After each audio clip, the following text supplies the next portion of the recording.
सर्वे कार्य में जनता के सवाल को कानूनगो के द्वारा दिया गया जवाब का देखें रिपोर्ट उदय उपाध्याय, ब्यूरो चीफ, ई मीडिया न्यूज से। नमस्कार, मैं हूं उदय उपाध्याय। आप देख रहे हैं आपका अपना लोकप्रिय चैनल ई मीडिया न्यूज। बिहार भूमि सर्वेक्षण का कार्य जोरों पर है। आज पकरीबरामा प्रखंड के डुमरामा पंचायत अंतर्गत भगवानपुर में सर्वे का कार्य चल रहा है। हमारे बीच सर्वे का कार्य को देखने के लिए, विशेष रूप से जनता की समस्या को निदान करने के लिए हमारे बीच कानूनगो हैं। आइए मैं उनसे रूबरू कराता हूं, क्या कहते हैं इस सर्वे के बारे में। महोदय, क्या नाम हुआ आपका? जी, मेरा नाम संतोष कुमार है। हम विशेष सर्वेक्षण कानूनगो हैं। अभी फ़िलहाल हम भगवानपुर में हमारे अमीन जो है किस्तवार कार्य कर रहे थे, उसी का जांच करने के लिए जो सामने देखिए किस्तवार कर रहे हैं हमारे अमीन।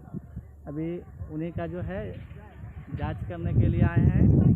जांचों उपरांत जो है हमारे ग्रामीण का जो समस्या था उस समस्या पे बात करके उनको जो है एज पर टेक्निकल मैनुअल के आधार पे उनको समझाने का कार्य किया और रैयत जो लोग काफ़ी जो है संतुष्ट हुए हमारे बातों से। और हम आशा करते हैं कि सभी रैयत जो है सही जानकारी देंगे हमारे अमीन, हमारे कानून को, हमारे डिपार्टमेंट को, ताकि हम लोग जो है निष्ठापूर्वक सही से कार्य कर सकें। सर, जमीन पे खासतौर से रैयतों को क्या समस्या आ रहा है, तो इसके बारे में बताएंगे सर?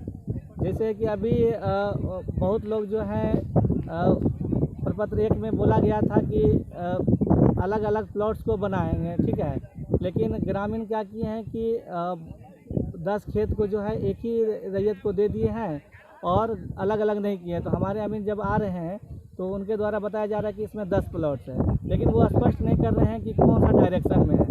तो हम रैयत से आग्रह करेंगे कि वो मेड़ पे जा कर के अपना एटलीस्ट कम से कम पत्थर को चिन्हित कर दें कि यहाँ से यहाँ इनका है, यहाँ से यहाँ इनका है, ताकि हमारे अमीन जो है अच्छे से नक्शा बना सकें और दखल लिख सकें कि हाँ यहाँ से यहाँ ये इस रैयत का दखल है। सबसे पहले सर, जमीन पर जो स्वाबादी की बात है और कब्जाधारी की बात है, बहुत से ऐसे कब्जाधारी हैं जो कि उनके जो रैयत हैं, रैयत यहाँ वर्तमान नहीं है और कहीं बाहर हैं, और ऐसे स्थिति में वो उन रैयतों के बारे में आप क्या कहेंगे सर?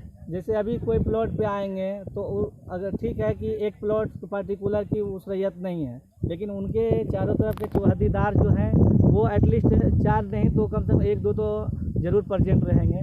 तो उनके जो है बात उनसे पूछ करके हमारे अमीन जो है नोट्स करते हैं। हो सकता है कि वो प्लॉट्स जो है उनके बहू के नाम से हो या उनके बेटा के नाम से हो, लेकिन वो एग्जैक्ट नहीं बता करके कम से कम उनके ससुर या उनके पिता का नाम बता देते हैं, जिससे कि हमारा दखल हो जाता है। और जब वो प्रपत्र 2 के माध्यम से पेपर जमा किए हैं तो उस पेपर से जो है हमारे अमीन जो है मिलान करके याददाश्त लेखन का कार्य करेंगे। तो इसमें कोई दिक्कत नहीं है कि दखल पे प्लॉट पे नहीं आए हैं तो उसमें कुछ प्रॉब्लम आएगा, लेकिन हम सभी रैयत से आग्रह करेंगे कि अपने अपने प्लॉट्स पे जो है आकर के स्वयं अपना जो है दखल लिखाएं, ताकि जो है कोई गुमराह करने की कोशिश ना करें। एक बात और आ रहा है कि पिता के रहते हुए अगर पिता चाहे अपने पुत्रों को नाम से वह जमीन के सर्वे में उनका नाम दर्ज कराने के लिए, क्या इसका प्रक्रिया है? अब देखिए, इसमें जो है ना टेक्निकली जो है अभी अगर ऑन पेपर जैसे जमाबंदी अलग कर लेना है, ऐसा कुछ नहीं किए हैं तो हम उस कार्य को करने में बाध्य हैं। क्योंकि अगर आज कह रहे हैं कि ठीक है आज हमारे बेटा के नाम से कर दीजिए, कल होकर के उनके बहू ही अगर उनको खाने के लिए नहीं दे और वो आकर के ऑब्जेक्शन करते हैं कि कानूनगो साहब आप जो है हमारा ज़मीन किस आधार पे हमारे बेटा को कह दिए, तो मौखिक के आधार पे हम कुछ नहीं कर सकते हैं। जो पेपर है हम पेपर के आधार पे कार्य करते हैं। अभी FR का काम चल रहा है, फार्मर रजिस्ट्रेशन का। बहुत से उसमें टेक्निकल ऐसा है कि वो अभी प्रधानमंत्री किसान लाभ योजना है उसका अब लाभ ले रहे हैं, लेकिन ऐसा भी कंडीशन दिया गया है कि जिनके नाम से रैयत का अगर रसीद कटता हो, जमाबंदी हो या है, वैसी स्थिति में क्या वो रैयत अपना FR करा सकता है जिनके नाम पर जमाबंदी है? FR जो है हमारे कृषि विभाग से रिलेटेड है।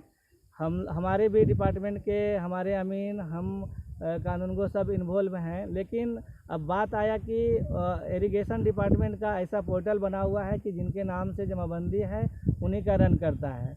ये फर्स्ट फेज में था। सेकेंड फेज में है कि अगर आपका नहीं है तो आपका अगर नाम से जमाबंदी नहीं है तो आप जो है पेपर जमा करिए। हमारे वरीय पदाधिकारी मतलब जैसे अभी बीओ लेवल मतलब ब्लॉक लेवल पे जो है एग्रीकल्चर डिपार्टमेंट के, उनके यहाँ जमा करके उनसे बात कर सकते हैं। और अगर जमाबंदी से रिलेटेड बात करना है तो हमारे अंचलाधिकारी अंचल में बैठते हैं, उनसे संपर्क कर सकते हैं। एक चीज़ जानना चाहेंगे सर कानून को सर, कि बहुत से ऐसे रैयत हैं जिनके पिता के नाम पर या उनके दादा के नाम पर ही अभी भी जमाबंदी कायम है, लेकिन उनके दादा और पिताजी चले गए। वैसे स्थिति में वो रैयत जो वर्तमान जीवित है उसका एफआर कैसे होगा? वो एफआर के लिए तो विशेष बता सकते हैं हमारे कृषि विभाग के जो हमारे ब्लॉक में बैठते हैं, वही बता सकते हैं कि क्या करना है। ठीक है ना। तो ये हमारे पदाधिकारी थे, बड़ी अच्छी जानकारी दी है। जनता हमें आशा है कि मेरे चैनल के माध्यम से उनका लाभ मिलेगा। बहुत बहुत धन्यवाद सर। हमारे बीच एक रैयत हैं जो कि उपस्थित हैं। सर, आज जो इस सर्वे का जो अभियान चल रहा है, क्या लगता है कि त्रुटिपूर्ण है या सही है? नहीं, अभी तो जैसे कि त्रुटिपूर्ण तो बाद में आएगा। अभी जब पेपर देखेगा ना तब आवेगा त्रुटिपूर्ण। अभी तो जैसे आपका है तो हम भी लिखा दिए, उनका है तो वो भी लिखा दिए, उसमें कई पार्टनर है, उस पर समस्या आएगा पेपर पर। तो अभी कोई समस्या नहीं है। और हमारे बीच जो है से बहुत से रैयत हैं जो कि अपने अपने ज़मीन का सर्वे करवा रहे हैं। और देखिए, मैं ख़ास तौर से दिखाना चाह रहा हूँ कि किस तरह से जो है सभी किसान अपने अपने जो है कि ज़मीन का संपूर्ण जानकारी अमीन और उनके पदाधिकारी को दे रहे हैं। मैं उदय उपाध्याय अपने सहयोगी कैमरामैन के साथ, धन्यवाद।